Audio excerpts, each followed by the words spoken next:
This is the fact that the Sharia of Allah subhanahu wa ta'ala allows for the women to have her own sort of sustenance and wealth and so on should not be conflated with the way that, other things that your husband has a right over. And here it's not even the topic of your husband has a right over, but even like the topic of how you dress and so on, and it being conforming to your religion is of paramount importance, and you can't just ignore that either. So this sort of clothing are not befitting for the Muslimah to wear, and you have to dress per the hijab al-shara'i.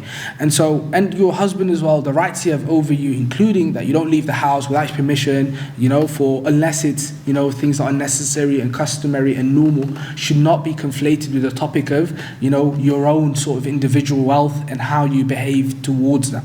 And so both from the aspect of the religious aspect of the dress code not being Islamic, and also the fact that the husband does have a right to prevent or not to prevent in most circumstances, and the ordinary circumstances from her leaving her home, would mean that you would avoid this sort of job so that you can maintain your modesty firstly, and also maintain the order of the house in the fact that your husband determines where you can go and where you can't go, except in obviously things that are necessary. So if he turns around and says you can't buy milk from the corner shop, then that's a problem. But in things like, just going to work and things like that, then that does fall on him. And this is separate to the topic of your own individual wealth, and Allah subhanahu wa ta'ala knows best.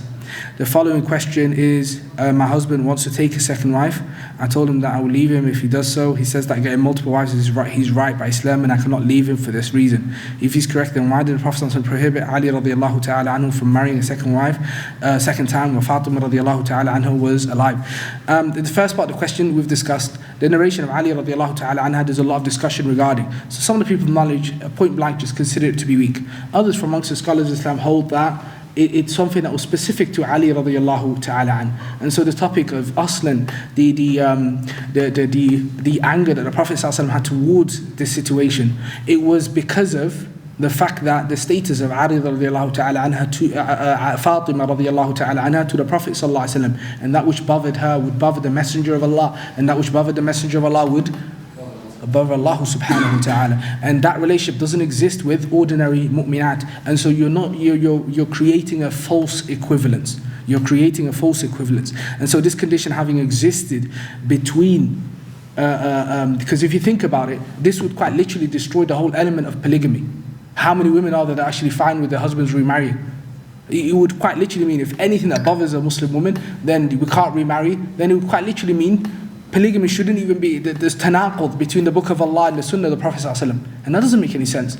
And so either that this was specific to Ali radiallahu ta'ala, even if it's authentic, or that there was some sort of other deep reasoning that goes back to. But it does not have anything to do with you as a Muslimah. And Ali radiallahu ta'ala remarried after her passing. Fatima radiallahu ta'ala passed a short while right after the death of the Prophet ﷺ, and Ali radiallahu anhu remarried, which goes to show you that this was something that was specific to Fatima radiallahu ta'ala anha. And so be sensible and approach this matter again with a level of fairness. And again, even if, for example, you have other concerns, and this is the deeper issue with regards to polygamy, I don't want to get into the depth of it, but most people, when they approach individuals regarding, I want to remarry and stuff like that, the issue isn't quite often, the ghayr of the woman alone. There is also other issues, like for example, the suitability of the husband. Can you really maintain such a relationship or two relationships? So there's a question regarding wealth, there's a question regarding this and that and all the rest of it. And that is really what should be expressed. And so I would say again, the issue really is not in, bringing about these evidences. This is not the discussion. The issue is with regards to, communicating yourself properly. What are your actual concerns with regards to this, and how reassuring is your husband regarding that?